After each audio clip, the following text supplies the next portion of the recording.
Beneath the cloak of night and the hush of shadowed cobblestones, an unseen world awaits.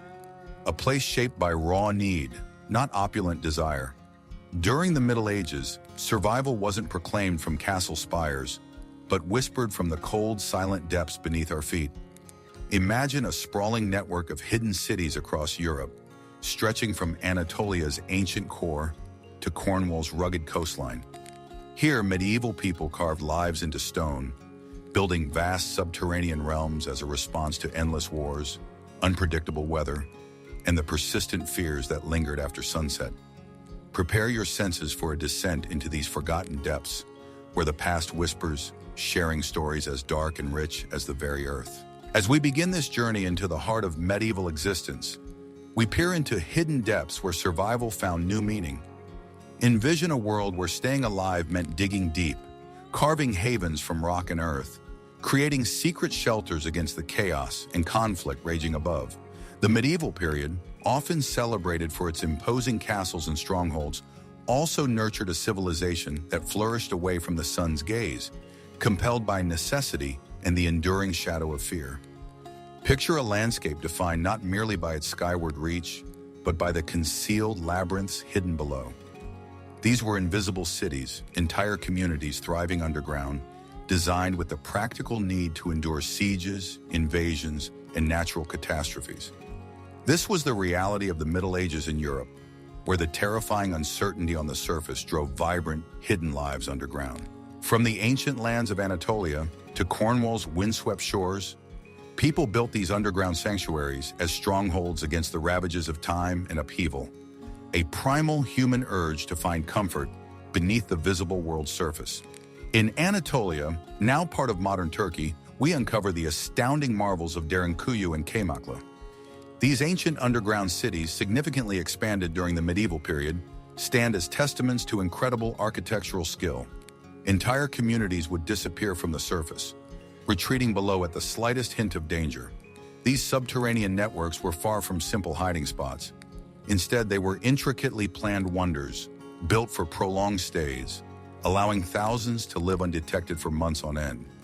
Visitors today can still marvel at the sophistication of these urban layouts, witnessing remarkable human resilience. Spaces were equipped with essential communal areas like kitchens, storage rooms, chapels, and even wineries, all painstakingly carved from volcanic rock.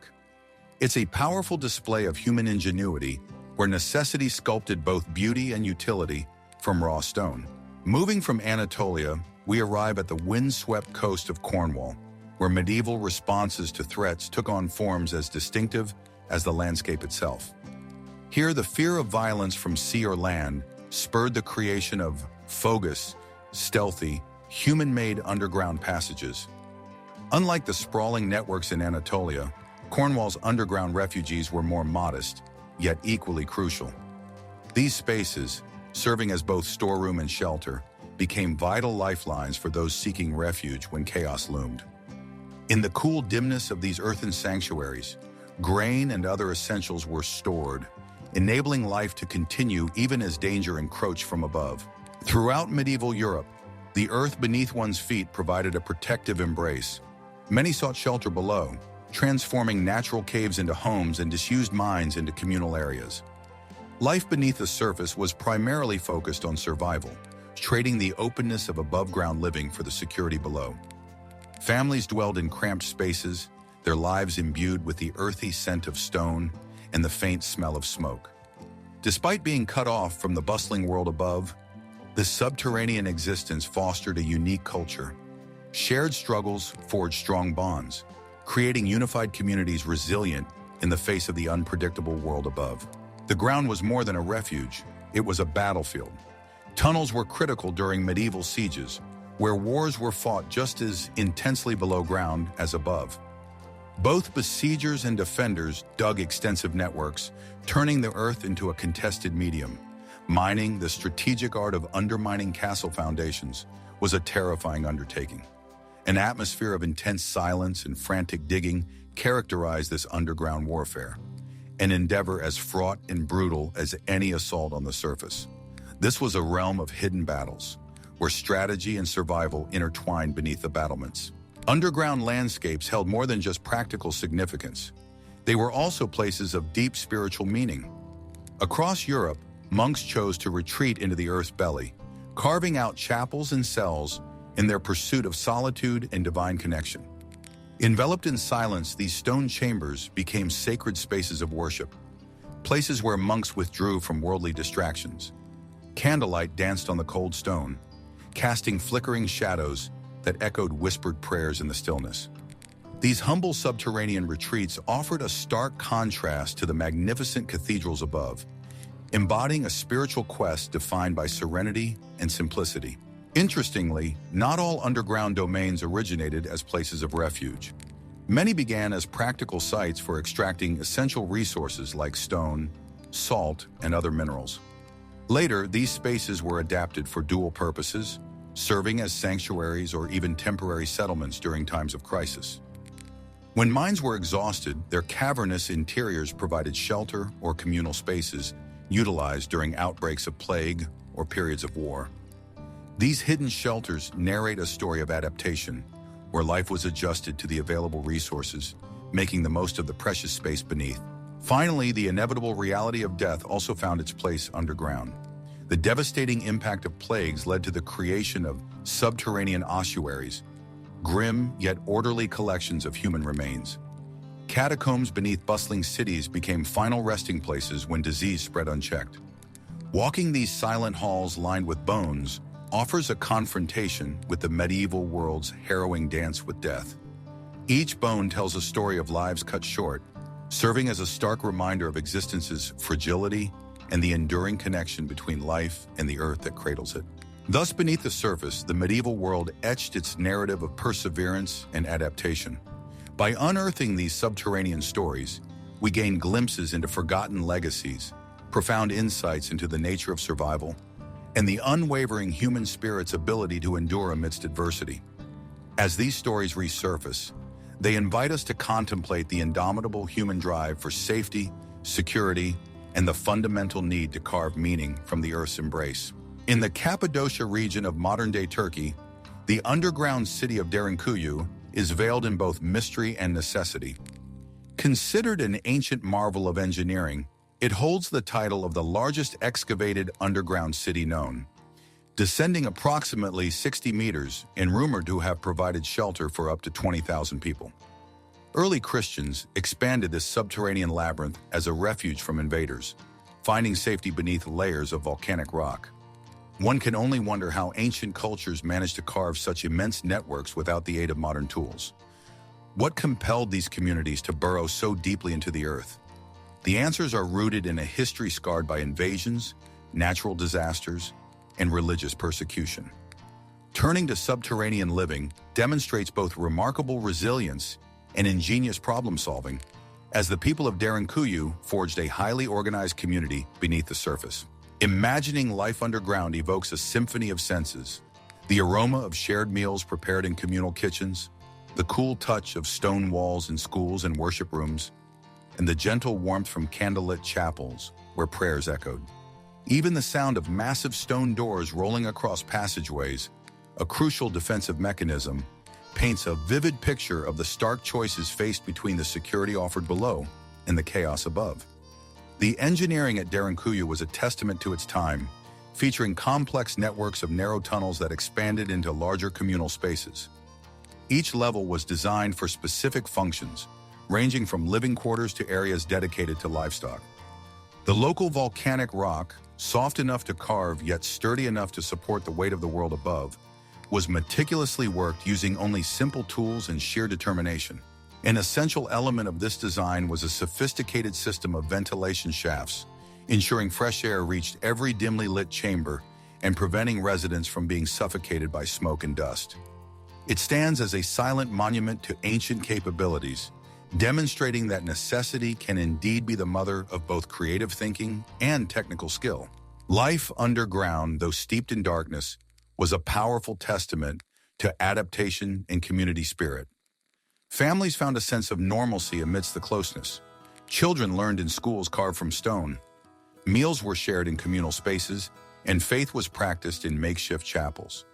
The community's survival during prolonged periods of hiding depended heavily on stockpiled resources, with granaries and storerooms strategically placed throughout the complex. Despite the constant absence of sunlight, these people transformed constraints into comforts, maintaining morale through recreation, education, and daily routines that fostered a strong sense of togetherness. Defensively, Derinkuyu was almost impenetrable.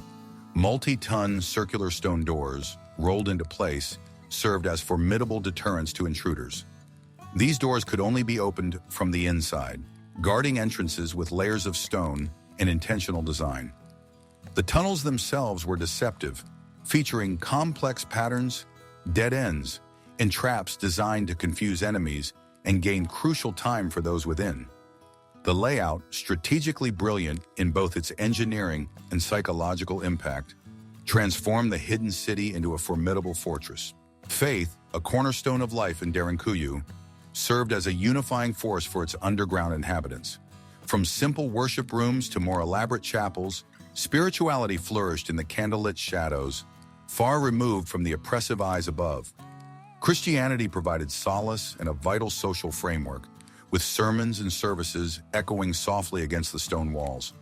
These spiritual domains became focal points for festivals and rites of passage, essential for maintaining cultural identity and mental fortitude amidst the uncertainties of life beneath the earth. Adapting to this isolated underground existence demanded extraordinary resourcefulness. Water was stored in ancient reservoirs, with systems of pipes ensuring access to this vital resource. The faint glow of oil lamps and torches provided both comfort and essential illumination, piercing the chilly darkness. People relied on preserved goods, grains, and livestock, ensuring nourishment despite the challenges of isolation. Through sheer innovation and sustainable practices, they cultivated a self-sufficient ecosystem within these shadowed depths. Derinkuyu's modern rediscovery occurred unexpectedly in 1963, when a local resident, while adjusting his wall, stumbled upon hidden rooms. This serendipitous discovery sparked widespread fascination among historians and archaeologists, unveiling a world that had lain concealed beneath the soil for centuries. It compelled modern scholars to reevaluate ancient survival strategies, shedding light on the life of a hidden yet remarkably vibrant society and offering valuable insights for our contemporary understanding of ancient ingenuity. Community life in Derinkuyu, though physically constrained, was robust, flourishing through interconnected responsibility and mutual support. A high degree of cooperation transformed limitations into a source of unity, ensuring that every member contributed to the collective survival. Despite the physical restrictions, the human spirit and a strong communal identity blossomed underground, a testament to enduring kinship and the resilience essential for navigating life's pressures.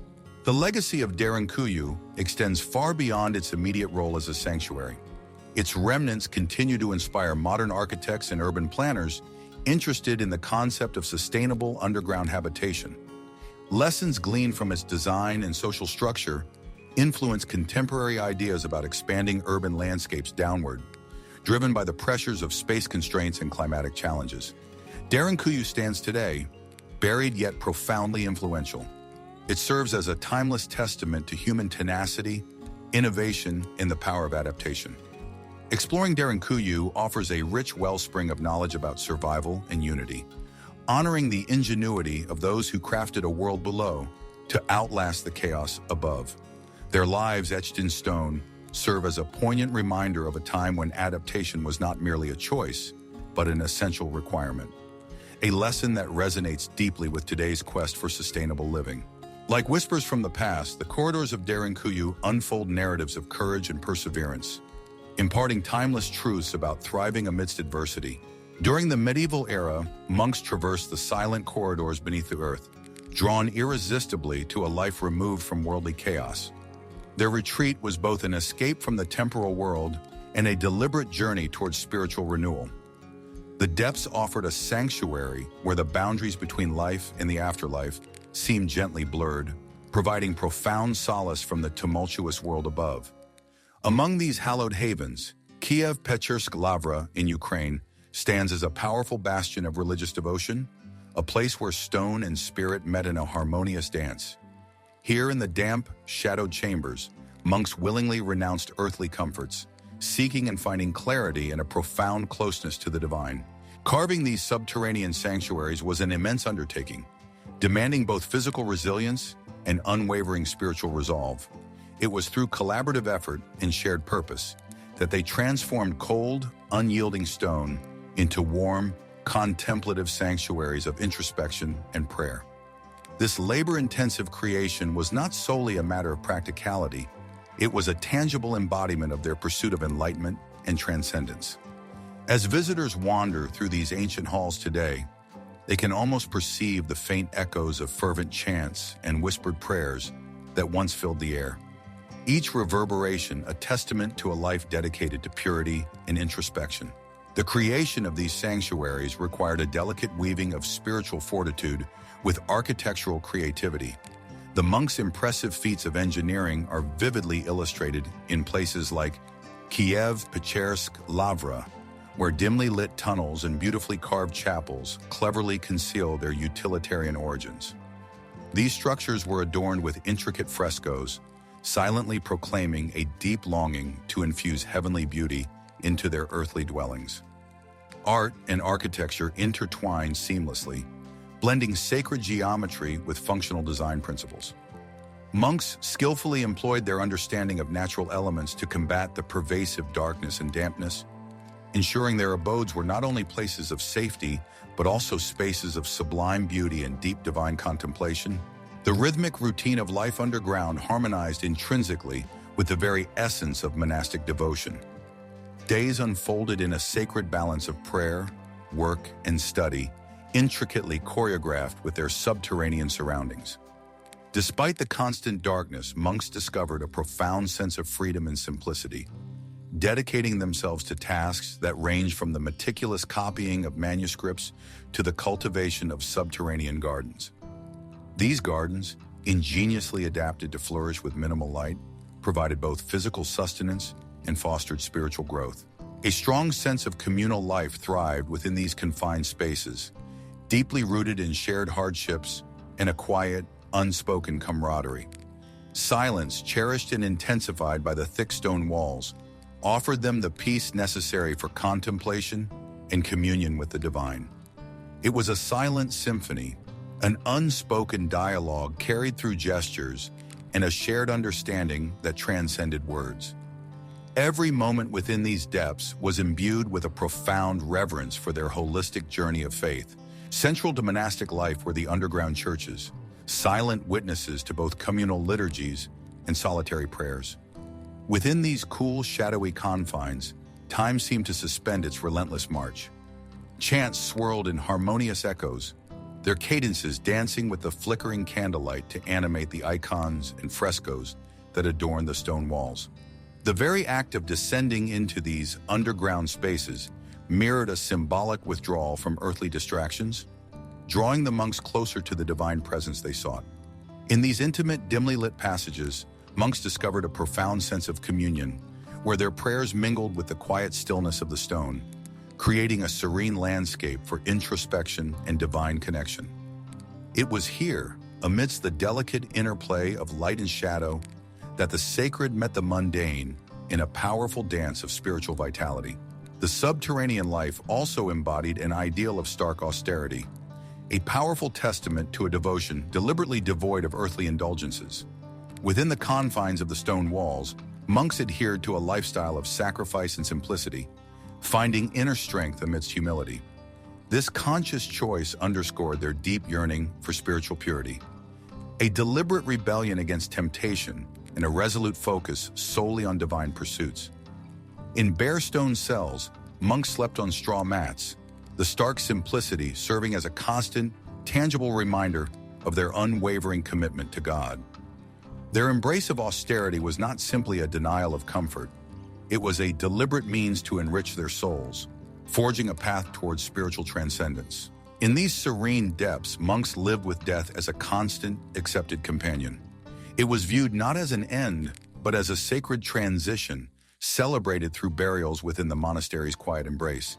These holy resting places, meticulously prepared, fortified their sense of belonging to both the community and a larger divine purpose. Burials served as powerful memento mori, reflections on mortality that deepened their devotion. Communal tombs bore silent witness to their shared lives, their remains cradled by the sacred earth as a final blessing. This ritual instilled in them an understanding that in both life and death, they formed an intrinsic part of a divine continuum.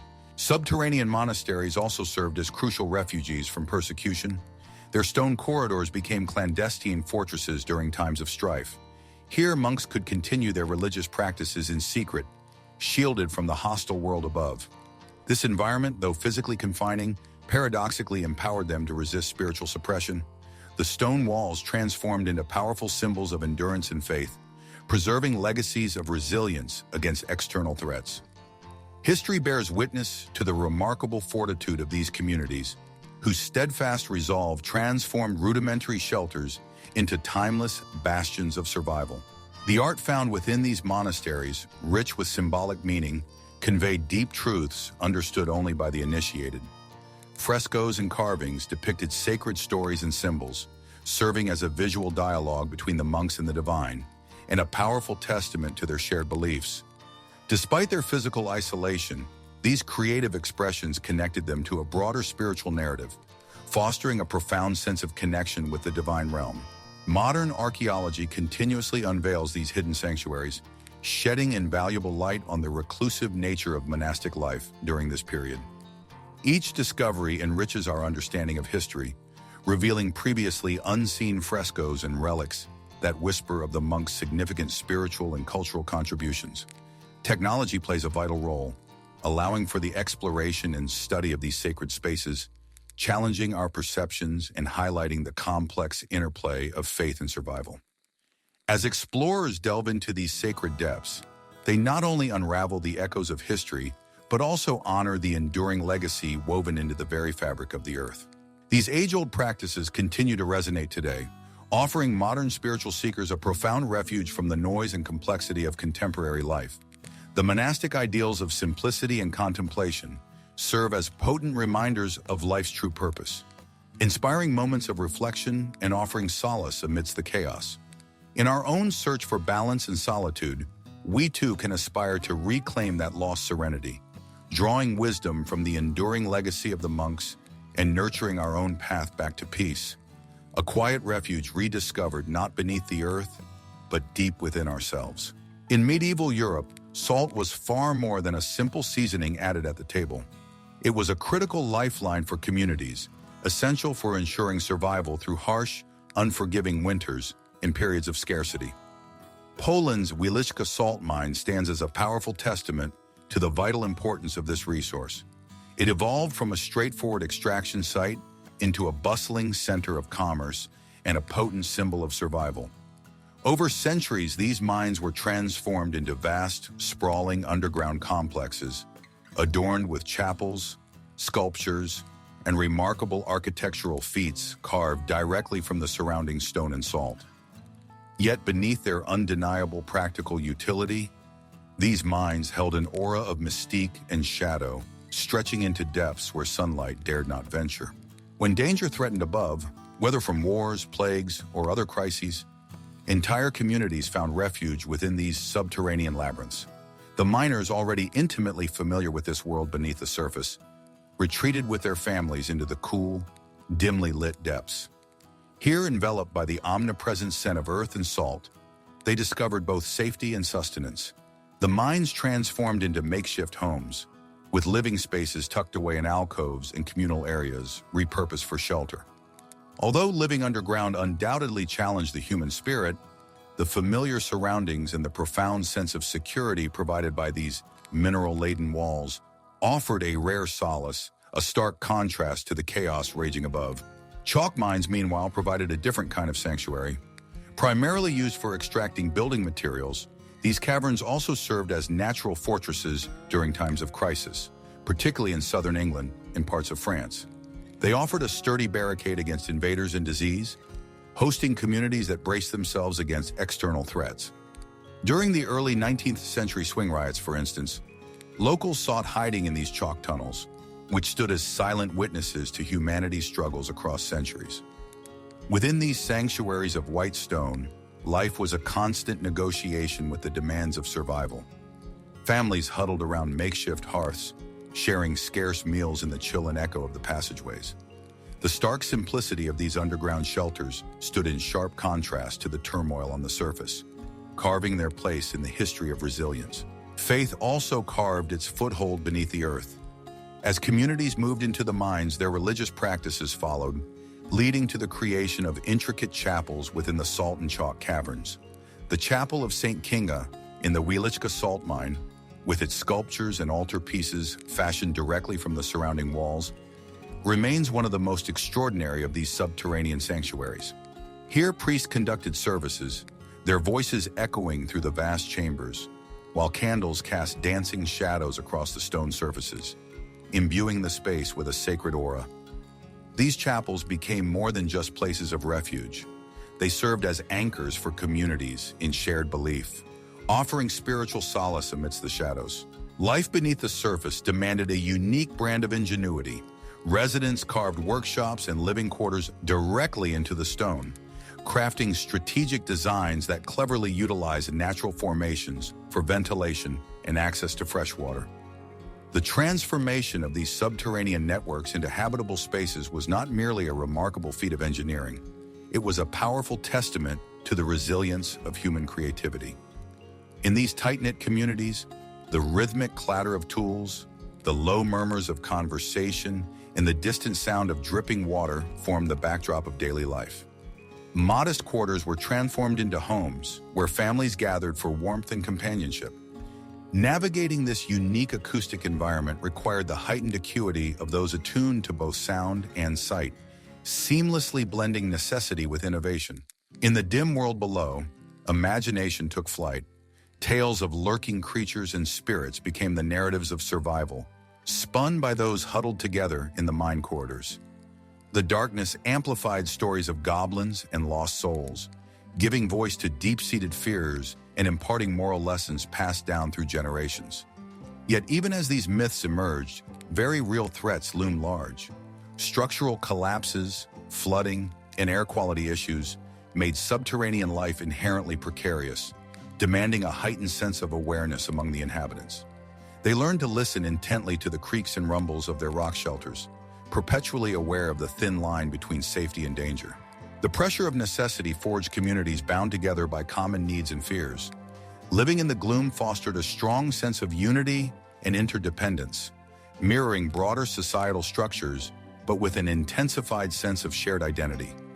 Adversity sculpted unique social dynamics where cooperation and mutual support were paramount. These underground worlds flourished with a distinct cultural identity all their own, reflected in the carvings and artifacts that whisper of lives lived fiercely in shadow. Moving underground represented a profound psychological shift as much as a practical survival strategy. It symbolized a retreat, an embracing of darkness and solitude as a refuge from the moral and social chaos prevalent above. Yet paradoxically, within these depths, people found opportunities for introspection and renewal, contemplating life anew as they prepared for an eventual return to the light. Their defiance and ingenuity left behind enduring legacies recorded in stone carvings and artifacts, offering modern observers glimpses into remarkable adaptation and resourcefulness. Today, the rediscovery of these subterranean worlds sparks renewed fascination. Exploring these vast networks, astonishingly forged without modern technology, challenges our perceptions and reveals striking parallels with contemporary human resilience in the face of adversity. As historians and adventurers delve into these buried stories, they reshape our understanding of medieval innovators. This narrative bridge connects the past and present, inviting reflection on the power of community strength and individual creativity in navigating tomorrow's challenges. From the whispers of bygone lives come invaluable lessons in resilience, echoing the endurance and ingenuity innate to the human spirit. In the shadowy chronicles of medieval warfare, the art of undermining stands out as a risky yet exceptionally ingenious tactic. While armies clashed in the light of day, a more clandestine battle raged quietly beneath the Earth's surface. Resourceful siege engineers masterminded this form of warfare, where the primary weapon was not the sword or spear, but the humble shovel. With every laborious heave of soil and rock, tunnels crept stealthily beneath the foundations of mighty fortresses. Each inch gained represented a calculated risk. The objective was devastatingly simple: to cause parts of the defensive walls to collapse, leaving once impregnable fortresses vulnerable to assault. The engineers had to remain undetected, their presence a secret from ears straining on the surface for the telltale vibrations of imminent danger. These tunnels became narrow, claustrophobic theaters of war, where the anticipation was as thick as the damp air. Every creak of timber supports and every shift of soil could signal either impending doom or the brink of triumph. The primal fear of being buried alive was a constant companion to the miners. Yet they toiled on, their silent work demanding intense focus and nerves of steel. When successful, undermining dramatically shifted the balance of power, sometimes turning the tide of entire battles. This innovative tactic did not go unanswered. Defenders quickly devised new strategies, recognizing the necessity of thinking about defense not only above, but also below ground. Counter-mining emerged from this necessity, a tactic where defenders, lying prone on the cold earth, listened intently for signs of enemy activity. This acoustic game of cat and mouse employed simple techniques like placing shallow bowls of water to detect vibrations, early precursors to modern seismographs. Sometimes counter-mining efforts led to fierce, close-quarter skirmishes deep beneath the surface itself, where the tools of labor were quickly repurposed as weapons of war. The Siege of Chateau Gaillard stands as a stark and vivid illustration of these subterranean battles. Proudly built on the Seine River by Richard the Lionheart, its seemingly impregnable appearance was a powerful statement of medieval military might. Yet in 1204, the fortress faced the cunning strategic approach of King Philip II of France. His forces, instead of launching a frontal assault on the seemingly unbeatable main keep, targeted the auxiliary sections, digging with meticulous precision and unwavering intent. As the defenders frantically dug their own tunnels in response, a hidden conflict unfolded beneath the earth. But the combined efforts of the French miners and the overwhelming pressure exerted on the surface ultimately broke the defenders' will, demonstrating that even the most formidable walls could crumble with the right manipulation of earth and stone. The impact of medieval siege conflict extended beyond the physical realm.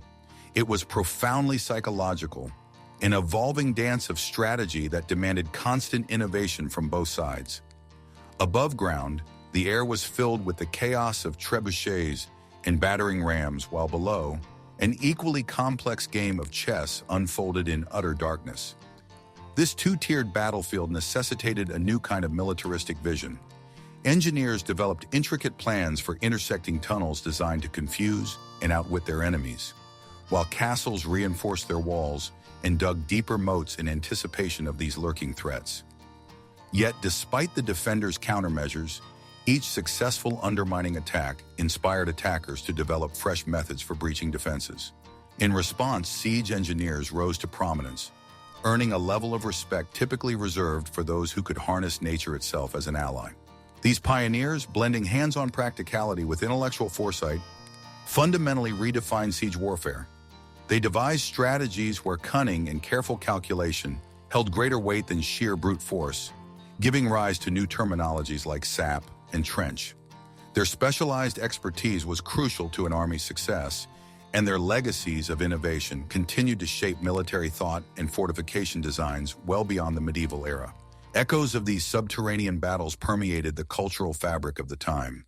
The whispers of tunnels hidden beneath idyllic villages and towering fortresses invoked both mystery and fear. Inspiring tales shared in the flickering light of fires. Stories of restless spirits haunting these buried passageways or entire castles swallowed by the earth entered the realm of myth and folklore. These narratives captured societal anxieties, elevating the humble miner's craft to a saga of courage and ingenuity. Yet within this rich tapestry of history, it is the miners themselves who often remain in the shadows. Recruited for their intimate knowledge of the earth, they navigated through darkness, their perilous work often going unsung. With every swing of a pickaxe, they carried the fate of their comrades fighting above. Despite their vital role in determining the outcome of sieges, their names were frequently left unrecorded. leaving only the engineered scars they etched into the terrain as silent markers of their contributions. But failure was as much a potential outcome as success. The ever-present danger of tunnel collapse loomed constantly, a stark reminder to all involved of the thin line separating triumph from disaster. Entire passages could become tombs in mere moments. Yet these tragic events pushed strategists to recalibrate their plans and innovate further, ensuring that future engineering efforts integrated lessons learned under the most dire circumstances. The legacy of these tunnel diggers transcended the realm of warfare, influencing practices in mining, architecture, and urban planning. The techniques born out of siege necessity found unexpected applications in civilian life, illustrating the complex and multifaceted relationship medieval society had with the earth beneath them. These hidden passages not only reshaped physical landscapes, but also extended into metaphor, becoming symbolic of exploration and discovery. The genius of these engineers, often obscured by the passage of time, remains evident, reflecting the remarkable resilience of those who dared to delve below, challenging both their human adversaries and the very earth itself. The Middle Ages was an era where death was not merely a grim possibility, it was a constant, undeniable companion. Beneath the visible surface of medieval life, an unceasing, somber dance of survival and demise unfolded in streets choked with filth, where rats scurried freely and lice found homes on crowded human bodies. Hygiene was a distant and unattainable dream, creating fertile ground for the devastating scourge of the Black Death that swept across Europe in the late 1340s. This plague was not simply a disease, it was a terrifying harbinger of chaos that shattered the illusion of prosperity and left nearly half of Europe's population lifeless. Those who managed to survive were thrust into a somber and irrevocably altered reality, where living meant confronting a landscape profoundly reshaped by the relentless hand of death. The immediate horror of the disease was palpable, but the true crisis emerged in its aftermath. As bodies piled higher and higher, traditional burial customs faltered under the sheer weight of numbers. Overwhelmed communities resorted to mass graves or plague pits as pragmatic, albeit grim, solutions to a devastating dilemma. These deep trenches, often hastily dug and inadequately marked, served as somber reminders of mortality's indiscriminate reach, forcing entire quarters of towns to live with the unsettling silent presence of subterranean neighbors. In Paris, the echoes of death found a chilling voice beneath the earth. The city, iconic for its romantic allure in modern times, bore witness to a much darker reality during the 18th century. Cemeteries like Cimetière des Innocents became grotesquely overcrowded, their overflowing contents threatening the living with the specter of disease. In response, officials turned to the long-forgotten labyrinths of ancient stone quarries hidden deep beneath the bustling city. These extensive underground networks were transformed into a sprawling ossuary, a veritable city of bones, where the remains of nearly 6 million souls found their final resting place. It became an eerie yet strangely captivating realm, where bones were not simply interred, but were artistically arranged, creating a spectral, unsettling gallery of the human condition. Navigating this underground world today, visitors find themselves enveloped in a narrative far removed from the vibrant, bustling life above. Here, art and anatomy coalesce in an unsettling yet undeniably fascinating ode to the impermanence of life. For medieval Parisians, this eerie, monumental undertaking captured the very essence of their struggle against mortality, a desperate attempt to impose order upon chaos and provide a measure of ritualistic solace. It stands as a powerful testament to their ingenuity and their profound acceptance of life's inherent frailty, silently whispering stories of past loves and lost dreams beneath the streets of the living. Meanwhile, in the heart of Sicily, the Capuchin crypts of Palermo offer a hauntingly intimate engagement with humanity's relationship with death. Located beneath a simple monastery, these crypts present a macabre spectacle to behold. Over 8,000 mummified bodies are displayed, each serving as a poignant testament to individual mortality and the societal values of the time. Initially a resting place exclusively for Capuchin monks, the crypt soon opened to the nobility, becoming a post-mortem tableau where death was both a final farewell and a grand display. Clad in the finest attire, these figures line the walls, immortalized in a state of posed serenity. The Capuchin monks were masters of the art of preservation, a skill honed not merely for the sake of eternity, but as an expression of dignity. Mummification was refined into an art form, utilizing terracotta pipes and vinegar to lend the bodies a hauntingly lifelike permanence. Such displays blurred the boundary between the living and the departed, embedding the dead within the communal fabric they had once animated. For those who wander through these catacombs today, the experience is a profound encounter with history, philosophy, and faith, a stark reminder of life's fleeting nature, viewed through the lens of a culture that deeply revered both the corporal and the eternal. Bones, whether perceived as morbid or mesmerizing to our modern sensibilities, held profound cultural significance for medieval societies. Amidst the ever-present specter of death from wars, disease, and famine, they symbolized both the brevity of life and served as a call to live virtuously. Far from being an obsession with doom and despair, they functioned as powerful memento mori, tangible reminders to cherish life and remain steadfast in faith, despite life's inherent transience. Ossuaries became more than merely repositories for the deceased. They were philosophical statements etched in bone and stone. For the clergy and the affluent, aligning oneself with these symbols represented an extension of their lifelong dedication to piety beyond the boundary of death. This deeply ingrained engagement with mortality was not confined to Western Europe. Cultures worldwide embrace similar iconography to prompt reflection on life's continuity beyond the grave. Each skull and every bone in these repositories is not merely an endpoint, but a continuation, a gentle nudge from history, urging us to embrace vitality even as we acknowledge its inevitable conclusion. Such was the medieval way, a time where life and death were intricately entwined in a delicate dance, leaving behind a legacy that still whispers beneath our feet, hidden in shadows, patiently waiting to be heard.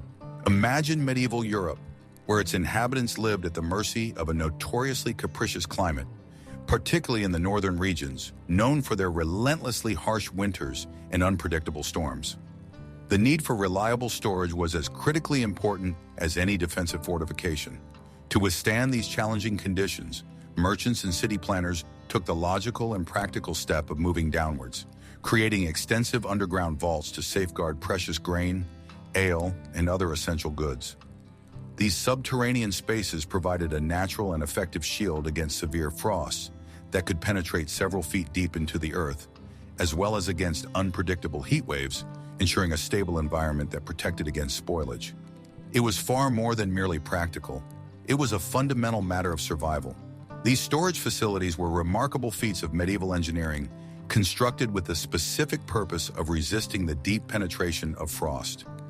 The stone walls and arched ceilings, often made from materials sourced locally from nearby hills or recycled from older structures, efficiently housed these commodities. Ingenious ventilation systems were incorporated to prevent dampness, demonstrating the medieval people's considerable knack for innovation. Above ground, life flowed in tune with these invisible rhythms as goods moved with the changing seasons through these unseen commercial arteries. In Edinburgh, the ancient city thrived atop layers of its own rich history.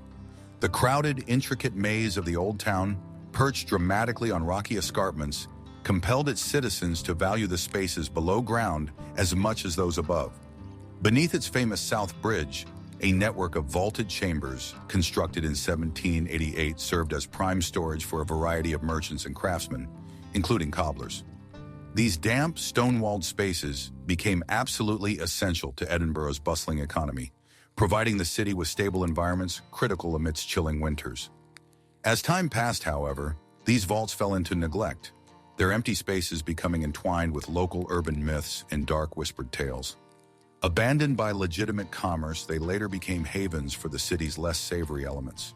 Today, these vaults stand rediscovered, offering a fascinating underground perspective into the dynamic life and economic practices of the past, their silence echoing with the whispers of Edinburgh's long-forgotten stories.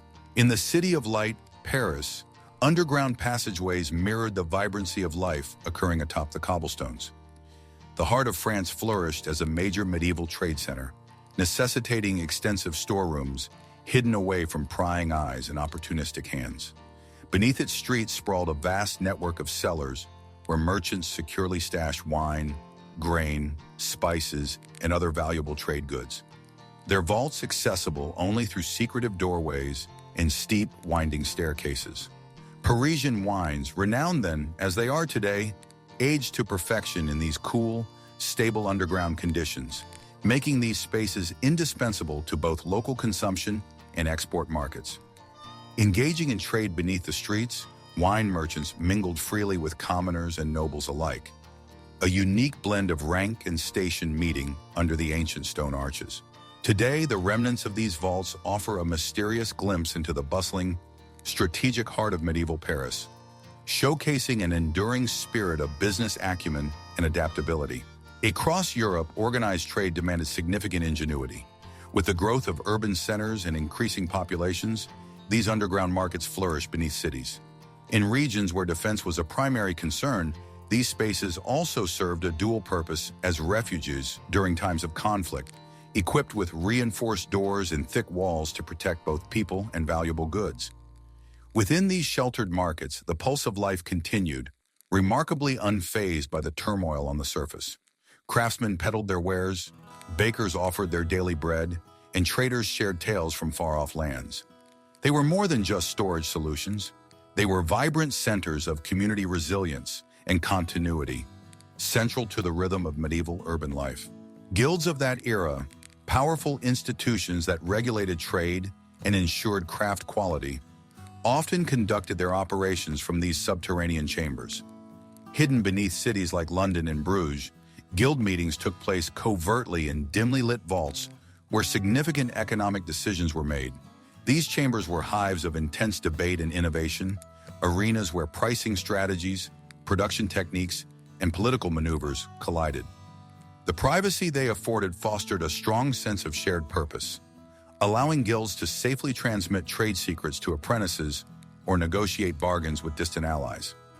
The echoing walls bore silent witness to these strategic decisions that shaped futures, and their legacy subtly lingers in today's labor structures. Vienna, strategically located at the crossroads of major European trade routes, elegantly transformed its underground spaces into a veritable city beneath a city. Renowned for its thriving wine trade, Vienna's extensive network of cellars was absolutely crucial for the aging and selling of its wines. Here, among rows of oak casks, merchants struck deals, and friendships flourished, all enhanced by the perfect microclimate for wine maturation. These cellars were not just economic hubs, but also significant cultural centers, hosting festivals and gatherings that seamlessly intertwined commerce with celebration. They protected valuable stock, ensuring a steady supply despite political upheaval or harsh winters, helping to cement Vienna's status as a premier wine capital.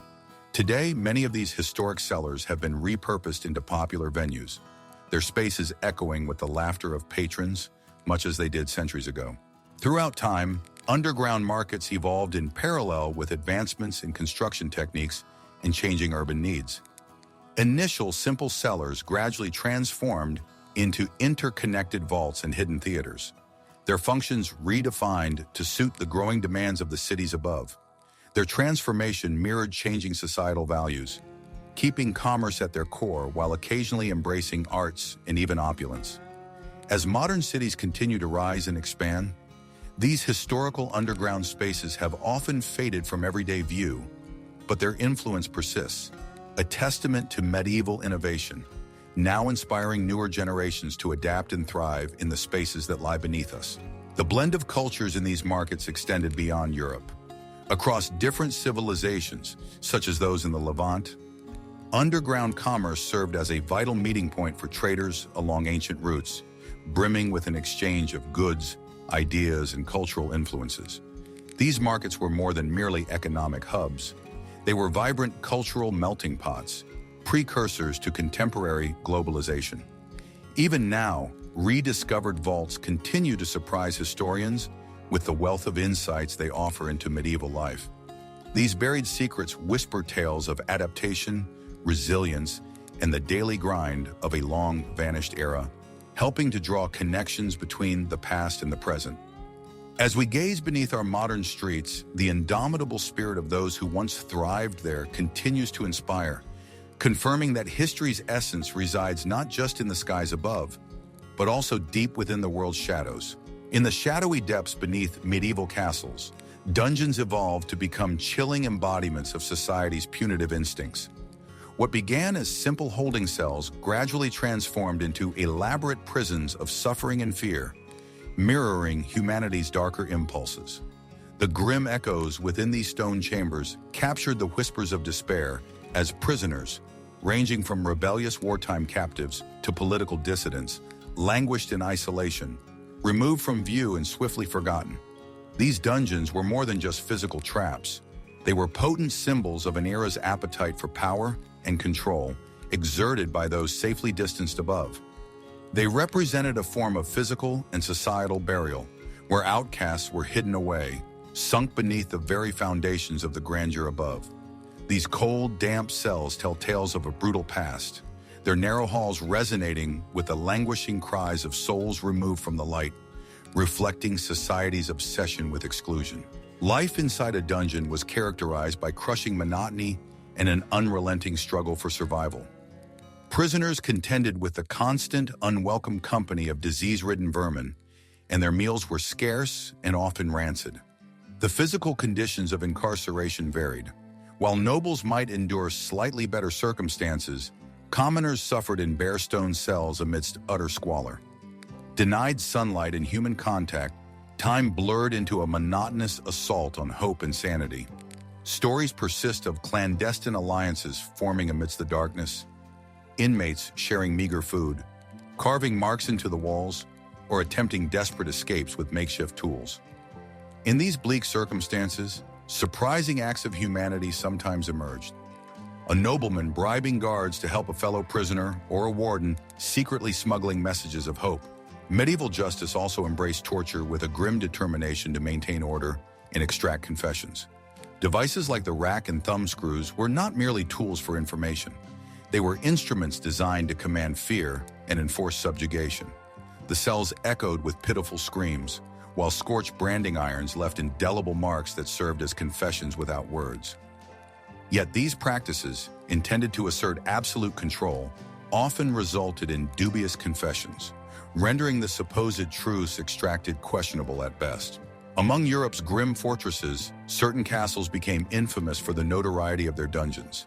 The Tower of London, steeped in tales of betrayal and unrest, looms large in history for its chilling cells that have confined countless souls. Beneath its thick walls, it served as a stage where political dramas unfolded in iron chains. Elsewhere, Laria Castle bore witness to harrowing stories associated with its oubliette, a covert pit of despair where prisoners were left to vanish from the world above. Yet time possesses a peculiar way of concealing its darkest corners. And so, many of these grim places were eventually lost to memory, sinking into oblivion beneath the cities of today. Modern archaeologists occasionally unearth these somber relics, finding graffiti etched by desperate hands or discovering bones cradled in silent corners. In places like Carcassonne, tourists now walk the halls once burdened by chains, but the melancholy whispers of those confined still linger, undiminished by the click of tourist cameras. And in these dire spaces, tales of defiance and cunning emerged. Escapes that read like miracles, bright flickers of hope in the dark tapestry. John Gerard's incredible escape from the Tower of London, famously aided by secret messages etched in orange juice ink, is one such stirring tale, showcasing the surprising potential of human ingenuity. Similarly, Casanova's daring breakout from Venice's notorious Leeds speaks to both chance and boldness, weaving him into legend alongside other notable escapes. Within these narratives of survival, faith often played a critical role. Religious prisoners frequently faced dark depths as the inquisitors of their time punished allegiance to unorthodox beliefs with chains and isolation. Figures like Jan Hus and Joan of Arc embody this tragic intersection of belief and persecution. Their imprisonments resonate throughout history, painting their struggles in stark, earnest tones that both inspire and evoke mourning. While grappling with their physical hardships, prisoners also contended with profound psychological trials, an agonizing struggle to retain sanity amidst overwhelming despair. Days dissolved into a hazy blur without the guiding arc of the sun above. Identities became blurred by the relentless solitude, and the oppressive silence carried the weight of inexorable fear. Some clung to mental toeholds, perhaps fashioning narratives or etching patterns onto the walls. Small comforts against a reality indifferent to such musings. Escape might remain an unattainable dream, but the fight to maintain a sense of self was a triumph in its own right. Dark legends seeped into the very stone walls of these dungeons, like the damp air, growing into chilling folklore. Tales of restless spirits and disembodied cries gave shape to the nightmares that whispered just beyond the reach of the firelight. Chillingham Castle's spectral figures and Chillingham's Blue Boy haunted prisoners and listeners alike, weaving threads of fear and fascination into mythic enclosures where both enlightenment and terror held sway. Centuries may separate us from these eerie prisons, yet their legacy lingers, a looming reminder of humanity's capacity for both grim machinery and unexpected compassion. The dungeon's walls, once confining both body and soul, now invite reflection on the lessons we inherit, casting long cautionary shadows over our understanding of justice and mercy. As they echo through the annals of history, these dungeon stories remind us of our shared vulnerability, intoning softly that the shadows cast by ancient stones can still touch the present.